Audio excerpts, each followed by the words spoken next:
दोस्तों, पश्चिम बंगाल में वोटिंग के सारे रिकॉर्ड टूट गए हैं। पहले ही चरण में बंगाल की जनता ने बम्पर वोटिंग की है। बंगाल में 91% से ज्यादा की वोटिंग हुई है। बंगाल की 294 सीटों में से 152 सीटों पर पहले फेज में 91.35% तक मतदान हुआ है। इसको लेकर ममता बनर्जी ने कहा कि बंगाल के लोगों ने एसआईआर के विरोध में वोट डाला है। पहले चरण में बंगाल की 152 सीटों पर वोट डाले गए। अब 29 अप्रैल को दूसरे चरण के लिए वोट डाले जाएंगे। वहीं तमिलनाडु में भी 234 सीटों पर रिकॉर्ड 84.29% तक वोटिंग हुई है। अगर बंगाल की बात करें तो 2016 में पहले चरण में 82.66% और 2021 में 83.17% वोट पड़े थे, लेकिन 2026 में आंकड़ा 90% को पार कर गया है। टीएमसी का दावा है कि बंगाल की जनता ने पहले ही चरण में टीएमसी की बम्पर जीत पर मुहर लगा दी है। तो बीजेपी नेता शुभेंदु अधिकारी का कहना है कि अगर बंगाल में परिवर्तन ना हुआ तो सनातन खत्म हो जाएगा। यानी कि बीजेपी यहां पर अपना वही पुराना धर्म वाला कार्ड खेलने की कोशिश कर रही है। लेकिन टीएमसी ने पहले भी और टीएमसी के सांसदों ने, नेताओं ने अपनी रैलियों में बार बार इस बात का जिक्र किया है कि बंगाल बिहार नहीं है, बंगाल उत्तर प्रदेश नहीं है, बंगाल मध्य प्रदेश नहीं है। यहाँ पर धर्म की राजनीति नहीं होती है। धर्म के नाम पर यहाँ पर लोगों को बांटा नहीं जाता है, बल्कि काम के नाम पर बताया जाता है। पार्टियां काम के नाम पर ही चुनी जाती हैं।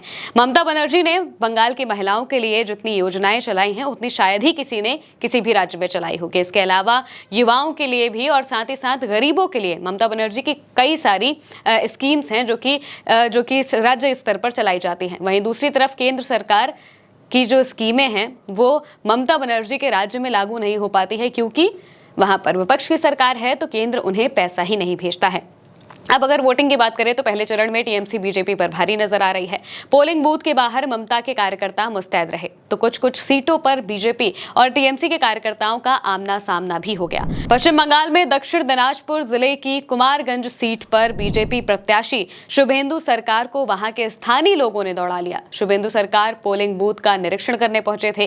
किसी बात पर बहस शुरू हो गई और इसके बाद वहां के लोगों ने उनको घेर लिया। शुभेंदु सरकार किसी तरह पुलिस की मदद से वहां से बच करने के लिए, जिसकी तस्वीरें सामने आई हैं और तस्वीरों में वो भागते हुए दिखाई दे रहे हैं। बीजेपी की हालत ये रही कि बंगाल में कई बूथ के बाहर उसके कार्यकर्ता बस्ता तक नहीं लगा पाए। पोलिंग बूथ के बाहर कुर्सियां खाली पड़ी रहीं। पहले चरण में सबसे ज्यादा हंगामा मुर्शिदाबाद में हुआ। यहां हुमायूं कबीर और टीएमसी के नेताओं में झड़प हुई। मालदा और बीरभूम में भी झड़प की खबरें सामने आई हैं। दोस्तों, पिछले 3 चुनावों का ट्रेंड देखिए तो साफ पता चलता है कि बंगाल में ज्यादा वोट प्रतिशत हमेशा ममता बनर्जी के साथ रहता है। टीएमसी सरकार बनाती है।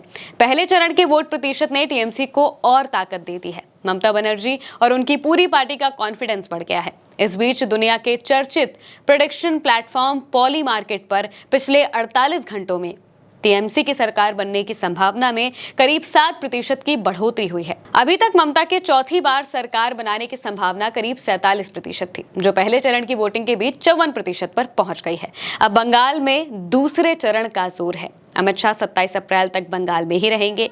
दूसरी तरफ बंगाल में जो टीएमसी के कार्यकर्ता सड़क किनारे चुपचाप पार्टी का बस्ता लगाकर बैठे थे, उनके साथ किस तरह का व्यवहार किया गया है वो भी देख लीजिए।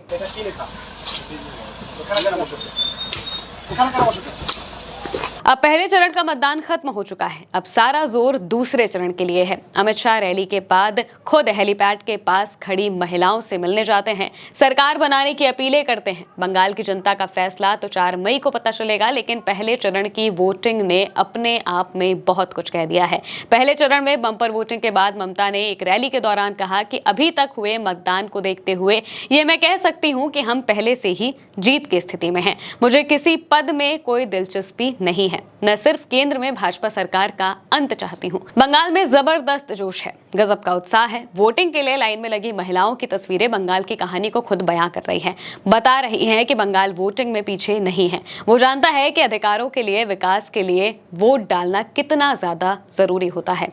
बंगाल एक बार फिर ममता के साथ रहेगा या फिर परिवर्तन की कहानी लिखेगा, ये बस कुछ ही दिनों में पता चल जाएगा। लेकिन वोटिंग के लिए बंगाल की एनर्जी तो काफी तगड़ी है। अगर ऐसा ही जोश 29 अप्रैल को दिखा तो बंगाल वाकई इतिहास रचने जा रहा है। ममता बनर्जी या फिर बीजेपी, बंगाल में जो भी होगा 4 मई को पता चल जाएगा।